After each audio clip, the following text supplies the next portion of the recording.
ہم نماز پڑھتے ہیں، فرض ہو، سنتیں ہوں، نفل ہوں یا وتر ہوں،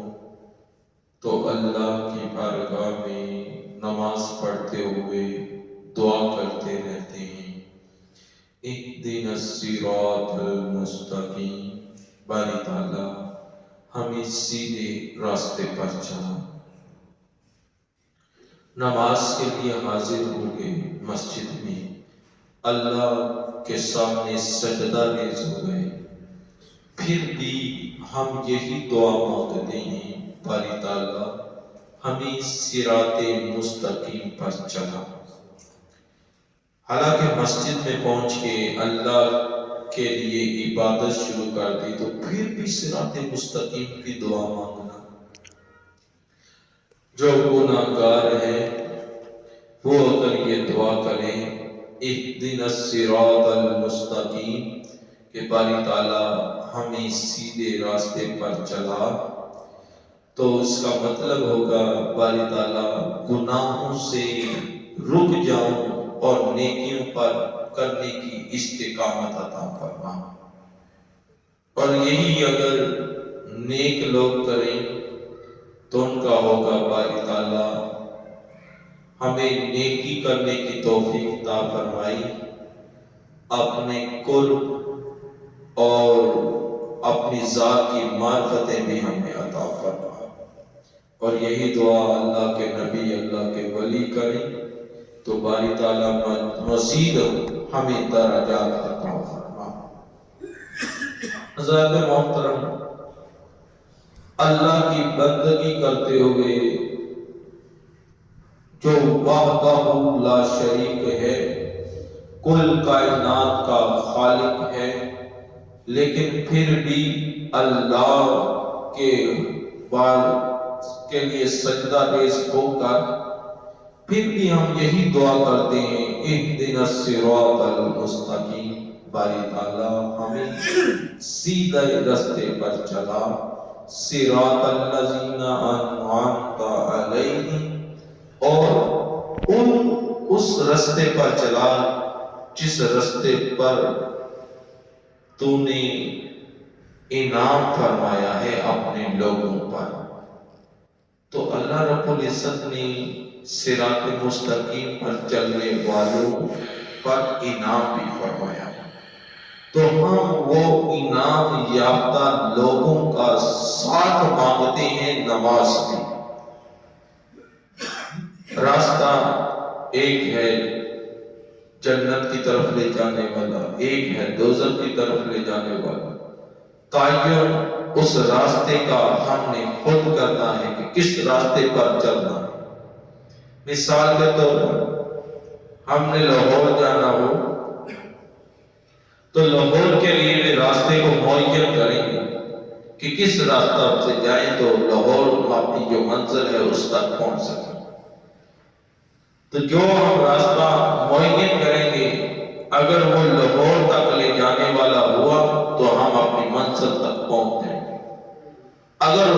اس راستے کو چھوڑ کر کسی اور راستے کی طرف چلے گئے ہم اپنی منزل سے بھی دور ہوتے چلے جائیں گے اور اپنی جو مقصود ہے اس کو بھی حاصل نہیں کر سکیں گے۔ تو ہم نے راستے کو معین کرنا ہے اور ایسا راستہ لینا ہے جو ہمیں خدا تک پہنچاتا ہے، ایسا راستہ۔ ہم دعا کرتے ہیں کہ باری تعالیٰ صراط مستقیم ہمیں عطا فرما، صراط مستقیم پر چلا، اور ساتھ یہ بھی دعا کرتے ہیں کہ ایسا صراط ہو، ایسا راستہ ہو جن پر چلنے والے ہوں جو ان پر تو نے انعام فرمایا، کہ انعام یافتہ لوگوں کا راستہ ہمیں عطا فرما، اور ایسے لوگوں کے راستے سے ہمیں بچا لے جن پر تیرا غضب، تیرا قہر یا تیرے عذاب کے جو مستحق ہو چکے ہیں،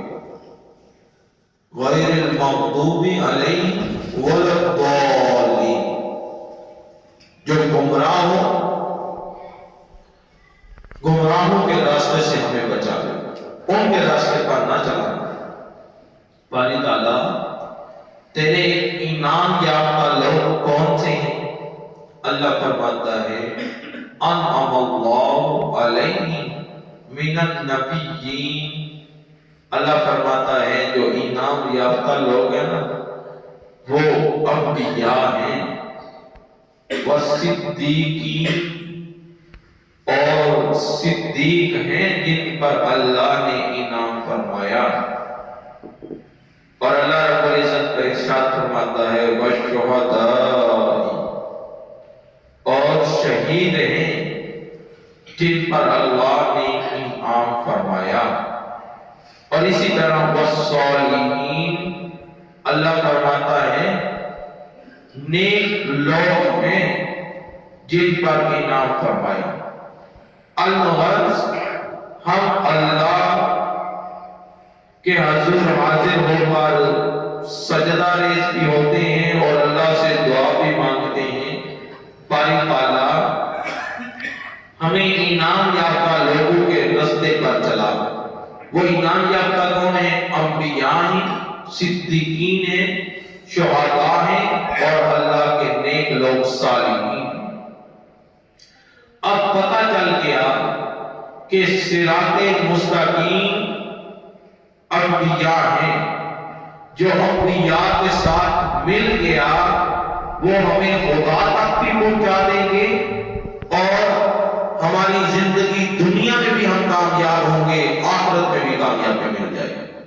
جب انبیاء کے راستے پر چلیں۔ جب صدیقین کے راستے پر چلیں تو صدیقین بھی صراط مستقیم ہے، صدیقین بھی صراط مستقیم ہے، کہ جو صدیقین کے ساتھ مل جائے گا وہ بھی ہمیں خدا تک پہنچا دیں گے۔ ہمارا مقصد عبادت کرنے کا یہی ہے، اللہ راضی ہو جائے اور اللہ کے ذات سے ہمارا تعلق مضبوط ہو جائے، تو ہم دعا بھی یہی کرتے ہیں باری تعالیٰ انعام یافتہ لوگوں کے راستے پر چلا، تو وہ انعام یافتہ لوگ ہی صراط مستقیم ہیں، ان کے ساتھ لگ جائیں گے تو خدا مل جائے گا۔ اب جو انبیاء سے تعلق ہوا وہ انبیاء ہمیں خدا تک لے جائیں گے، صدیقین سے تعلق ہوا وہ صدیقین ہمیں خدا تک لے جائیں گے، شہداء سے ہمارا تعلق ہوا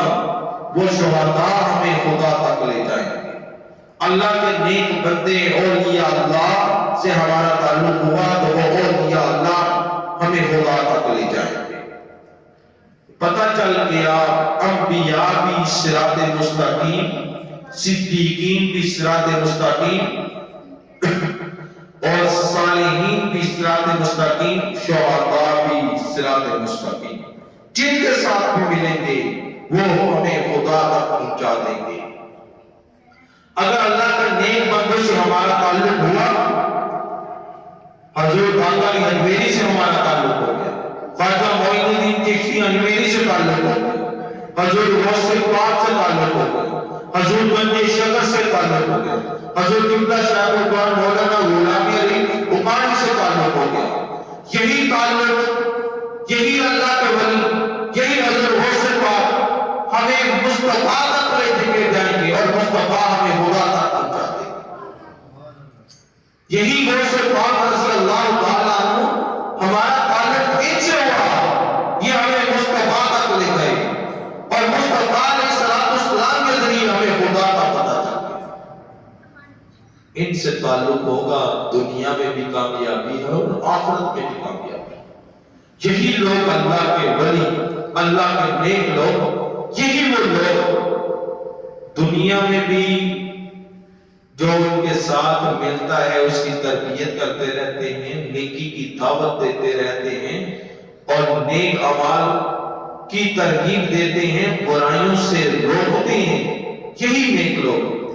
ان سے جن سے دوستی ہو جائے، یہی نیک لوگ جن سے دوستی ہوئی یہ آخرت میں یوم حشر میں بھی کام آئیں گے۔ اللہ رب العزت ارشاد فرماتا ہے الاخلاء یومئذ بعضهم لبعض عدو، اللہ فرماتا ہے گہرے سے گہرا دوست بھی اس دن جب حساب و کتاب کا دن ہوگا، اس دن گہرے سے گہرا دوست ایک دوسرے کے دشمن بن جائیں گے، دشمنی بڑھتا رہیں گے۔ یہاں ہم دوستی کرتے ہیں کہ چلو دوست ہیں، ہم ایک دوسرے کا ساتھ دیتے ہیں، مشکل وقت کو پیش آئے تو دوست کے کام آتا ہے، تو اس وقت بھی دوستی ہی کام آئے گی۔ لیکن یہ نہیں یہ جو دنیا دار دوست ہیں یہ کام نہیں آئے گے۔ جنہوں نے اللہ کے نیک بندوں سے دوستی کی ہوگی وہی دوست کام آئیں گے۔ اللہ فرماتا ہے اس دن گہرے سے گہرا دوست ایک دوسرے کا دشمن ہوگا۔ باری تعالیٰ پھر دوست کون ہوں گے؟ اگر یہ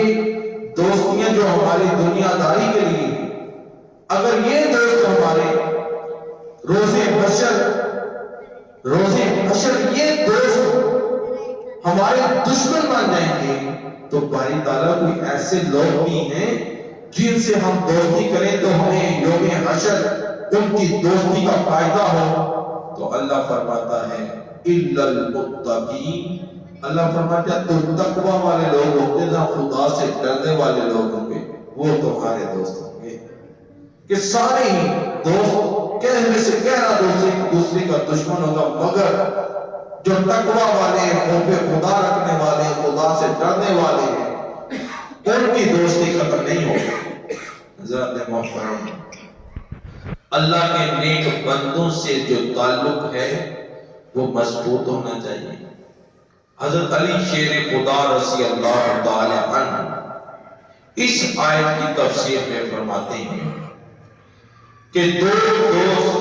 دو شخص آپس میں دوستی کرتے ہیں، وہ مومن ہیں کہ ایمان والے دو ایمان والے آپس میں دوستی کر لیں، اور دو ہی کافر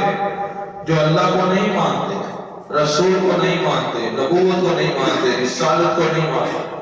یوم آخر کو نہیں مانتے، وہ دو آپس میں دوستی کر لیں، وہ دو کافر، کہ دو مومن آپس میں دوستی کر لیں، دو کافر آپس میں دوستی کر لیں۔ ان میں سے مومن جو دو دوست ہیں، حضرت علی شیر خدا رضی اللہ تعالیٰ عنہ فرماتے ہیں وہ جو مومن جو دو دوست ہیں ان میں سے ایک جو فوت ہوتا ہے تو اللہ کی بارگاہ میں حاضر ہوتا ہے، وہ دوسرے دوست کے لیے دعا کرتا ہے، باری تعالیٰ میرا فلاں دوست ہے، اس نے مجھے تیرا اور تیرے رسول کا حکم ماننے کے لیے کہا تھا، اس نے مجھے نیکی کا حکم دیا، برائی سے روکتا رہا۔ باری تعالیٰ جس طرح میرا انجام اچھا ہوا ہے، مجھے کامیابی ملی ہے، میرے دوست کو بھی ایسی ہی کامیابی ملے، میرے دوست کو بھی ایسی ہی کامیابی ملے کہ ایک دوست ابھی دنیا میں ہے، دوسرا دوست اللہ کی بارگاہ میں اس کے لیے دعا کر رہا ہے کہ باری تعالیٰ اسے بھی ایسا ہی انجام عطا فرما جیسا مجھے اچھا انجام عطا فرما۔ اور جو دو دوست کافر ان میں سے ایک مرتا ہے تو حضرت علی شیر خدا رضی اللہ تعالی عنہ فرماتے ہیں وہ ایک جو دوست کافر مر جاتا ہے وہ اللہ کے حضور حاضر ہوتا ہے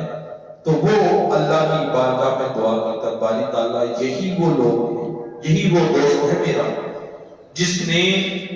تیری اور تیرے رسول کی فرمان برداری کرنے سے مجھے منع فرمایا، مجھے نیکیوں سے روکتا رہا، مجھے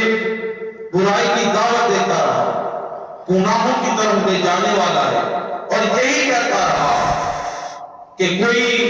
یوم آخر نہیں، کوئی اللہ کی ذات نہیں، کوئی رسول نہیں، کوئی نبوت نہیں، کوئی رسالت نہیں، سب کا انکار یہی میرا دوست کرواتا رہا۔ باری تعالیٰ جو تو نے میرے ساتھ معاملہ کیا وہی میرے دوست کے ساتھ کیا۔ یہ دوستی کا فائدہ بھی ہے اور نقصان بھی ہے۔ اچھے دوست ملیں تو ان کا فائدہ ہوگا، آپ نیکیاں کرو گے، اللہ کو یاد کرو گے، رسول اللہ کو یاد کرو گے۔ اگر برا دوست ہوگا خدا سے بھی غافل ہو گئے، رسول سے بھی غافل ہو گئے، شریعت سے بھی غافل ہو گئے، دین سے بھی غافل ہو گئے، جو بھی حشر سے بھی غافل ہو گئے کہ نیک اعمال ترک کر دیے، گناہوں میں لگ گئے۔ صالح دعا صالح عمل، نیک لوگ جو ہوتے ہیں نیک بنا دیتے ہیں، برے جو لوگ ہوتے ہیں برا بنا دیتے ہیں. یہاں تک کہ میں نے تفسیر میں پڑھا کہ جو نیکی کا حکم دیتا ہے تو اس کے بارے میں بھی ہے کہ جو نیکی کا حکم دیتا ہے اس کے بارے میں بھی لوگ ہیں کہ باری تعالیٰ یہی نیکی کا حکم دیتا رہا، یہی مجھے اچھے رستے کی طرف لاتا رہا، اسی کی وجہ سے میں یہ آج کامیاب ہوں. اس لیے اپنے دوستوں کو ایسے دوست بنائیں جو آپ کو اللہ اور اس کے رسول کے حکم ماننے پر ترجیح دیں، ترغیب دلائیں کہ اللہ اور اس کے رسول کا حکم مانیں، اور ایسے دوستوں سے دور ہو جائیں جو خود بھی غافل ہیں، جو اللہ سے بھی دور کرنے والے ہیں، رسول سے بھی دور کرنے والے ہیں، دین الہیہ سے بھی دور کرنے والے ہیں، جو دنیا میں مگن ہیں، نہ خود اللہ کو یاد کرتے نہ تمہیں کرتے دیتے، نہ خود دین الہیہ پر عمل کرتے نہ تمہیں کرتے دیتے ہیں. تو ایسے دوستوں سے دور ہو جائیں. صرف دوستی اگر کسی سے کرنی ہے تو صرف اس لیے کریں کہ اللہ کے لیے ہی دوستی ہو، اللہ ہی کے لیے محبت ہو، اللہ ہی کے لیے سارے معاملات ہوں، تو اس کا بھی فائدہ آپ کو آخرت میں ملے گا. حضرت محترم حضور غوث پاک رضی اللہ تعالی عنہ بھی متقین میں شمار ہیں. ان کا بھی ہوتا ہے، ان کا اپنا بھی تقوی ہے، ان کے والدین کا بھی تقوی ہے، والدین کا بھی تقوی کہ ان کے والد گرامی ابو موسیٰ جنگی دوست وہ بھی متقی پرہیزگار، ان کی والدہ وہ بھی متقیہ تھی. آپ کے والد محترم نہر کے کنارے چل پڑے، جب بھوک شدت کی ہو، کوئی بھی چیز سامنے آ جائے بندہ فوراً وہ چیز کھا لیتا ہے. تو آپ کے والد محترم نے ایک سیب کو تیرتے ہوئے دیکھا، اس کو پکڑا، کھا لیا. اور یہ خوراک جو ہضم ہوتی ہے تقریباً 3 سے 4 گھنٹے لگتے ہیں ہضم ہوتی ہے، پھر اس کا خون بنتا ہے، اس سے پہلے خون نہیں بنتا. وہ سارے مراحل ہوتے ہیں، معدے میں جاتے ہیں، جگر میں جاتے ہیں، جو فالتو اعضاء فالتو ہوتی ہیں چیزیں ان کو نکال کر باہر پھینک دیتے ہیں، دوسرے جس حصے میں جو خوراک جانی ہوتی ہے اس میں بھیج دیتے ہیں. پھر 4 گھنٹے کے بعد دل خون صاف کر کے جو خون بنا ہوتا ہے اس کو صاف کر کے پورے جسم میں گردش ہوتا ہے. تو حضور غوث پاک رضی اللہ تعالی عنہ کے والد محترم